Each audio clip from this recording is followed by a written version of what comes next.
শিক্ষামন্ত্রী নুরুল ইসলাম নাহিদ বলেছেন, জ্ঞান ও দক্ষতার যুগোপযোগী ব্যবহারের মাধ্যমে বাংলাদেশ বিশ্বের সামনে একটি উন্নত রাষ্ট্রে পরিণত হবে।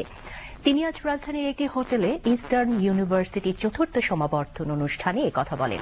ইউনিভার্সিটির উপাচার্য ডক্টর আব্দুর রবের সভাপতিত্বে অনুষ্ঠানে বিশেষ অতিথি ছিলেন অর্থনীতিবিদ ডক্টর আকবর আলী খান। জ্ঞানকে শক্তিতে পরিণত করে দুর্নীতিমুক্ত স্বনির্ভর বাংলাদেশ করার জন্য সকলের প্রতি আহ্বান জানান শিক্ষামন্ত্রী। এবারের সমাবর্তন অনুষ্ঠানে 2019 জন শিক্ষার্থী সনদ লাভ করে। সর্বোচ্চ ফলাফলের জন্য 2 জন শিক্ষার্থীকে চ্যান্সেলর স্বর্ণপদক, 3 জনকে চেয়ারম্যান স্বর্ণপদক এবং আরও 4 জনকে ভাইস চ্যান্সেলর স্বর্ণপদকে ভূষিত করা হয়।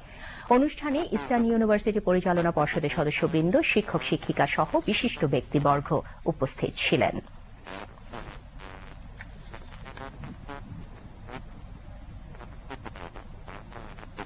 এবারে